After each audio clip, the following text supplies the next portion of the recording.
Right now, nothing has happened. And that's pretty interesting because I've just sent the emails to our pioneers to welcome them to Skratchr. I never thought I'd say this, but the site is live and people can now go in and access it. Now, you do need to be invited and on the wait list, but that's just step one. And as I record this, nothing has happened. That's normal, but also a little bit weird. I'm kind of living in purgatory here a little bit, but purgatory is not a bad place when you're expecting it. So in this episode, I want to do three things. Number one, I want to share a little bit of context about what's happened so far. Number two, I want to talk about the different signals that I'm going to be looking for when we do go live. And number three, I want to share the roadmap for the next year, just so you get a flavor of what's actually going to be happening over the next 18 months. But it's a bit strange because usually when people launch a new product, there's hype, there's excitement, there's a big marketing campaign, all of those good things, but we're not doing that. I didn't post it everywhere. I emailed the first 100 people on our waitlist, those who have been on the waitlist for many, many months before this was just a concept. It was just a dream. It wasn't anything that was real. So having them bought into the project 6 months ago is so exciting given where we are today. And it's so weird because you expect something to happen. You expect fireworks and explosion and furore, but there's not going to be any of that. That's uncomfortable, but in a great way. Because when people do start joining up, people who aren't friends or who aren't family, just people who are genuinely excited about the project and what it can become, then you start getting signals, then you start getting ideas. That's when all of this starts to solidify, and that's when we can start building for the community with the community. And what happens when they come online and start creating their accounts and start interacting with the site? That's something that I'll share a little bit more in episode 3 next week. Because these signals aren't just going to be about what they did do on the site. It's also going to be about what they didn't do on the site, what isn't of interest, or where they spend the most or the less time. That's a little bit uncomfortable, but in a great way. And that's the entire point of doing all of this publicly. Now, I want to spend a little bit more time in this section here because this really matters. So I know the website is looking a little bit basic at the moment, and you might be asking the question, honestly, why would I stick around? You see, right now, the website exists to prove a couple of things. That golfers care enough about their identity, their journey, and their progress, enough to come back. You see, this phase is about learning. It's not about impressing. Hopefully you're a little bit impressed, but that'll come. You see, our feature set is light at the moment. That is to allow us to ensure that everything is stable and that everything works so that when we go down the mobile app route, everything is ready to go. You see, if this feels light, that's deliberate. That's on purpose.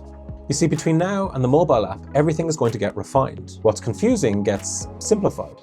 What's ignored gets cut. And what people keep coming back for, that's what's going to get doubled down on. This phase exists so that the mobile app does not have to guess. And the mobile app is where this is actually going to get really, really useful. Because day one, it's going to have to earn its place on your phone. That means capturing rounds properly, seeing your progress over time, and being recognized for the golf you actually play, not just on your best days. And if it doesn't do that, it probably doesn't deserve your subscription. So let's break it down into the 4 phases over the next year about what we're going to succeed with and what we're going to deliver. So phase 1 is now, it is the soft launch of the site. And the objectives ultimately for this part is to go live, make sure that everything is working properly, identify any bugs or errors that maybe there are, and get feedback from the wave 1 and wave 2 and wave 3 of the pioneers that are being let in as we go. The features are going to be light and they're going to be basic. Step 1, set up your profile, let people know where you are, what club you're affiliated to if there is one, and ultimately your availability and the type of golf you like to play. From here, you'll be able to find other people, you'll be able to message them, you'll be able to engage with them, and you'll be able to find courses on which you can play. This is light, this is simple, and this is what we're going to deliver. We're also going to be introducing phase 1 of Tribes. Tribes is going to be one of the bedrock features of this app in the future. To start, it's going to be fairly simple. You can join a local group, either based on region or a particular interest you might have. The objective here is to make golf as accessible as possible to those who are affiliated with clubs or not, to meet each other, connect and play rounds. You can have public and private tribes, and ultimately within tribes, eventually we're going to have features like creating your own leagues and competitions to increase the joy of the sport that we love so much. Next big phase is going to be in either March or April, where we're going to launch the mobile app. This is where Skratchr starts to come to life. There's going to be additional features such as basic scoring for strokes competitions, Stableford or match plays. We're going to start introducing badges and achievements so that people can start tracking some of the little wins that they have. And we're also going to try and get some tribe competitions launched at that stage as well.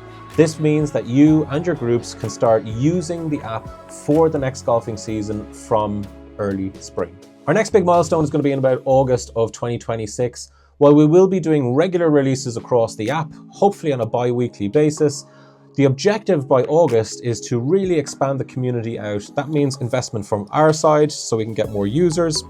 It means greater engagement within the platform, and then hopefully support a greater access to golf as well. We're going to extend the features within the platform, so that's more types of games, whether it be scrambles or skins or snakes, little things like that.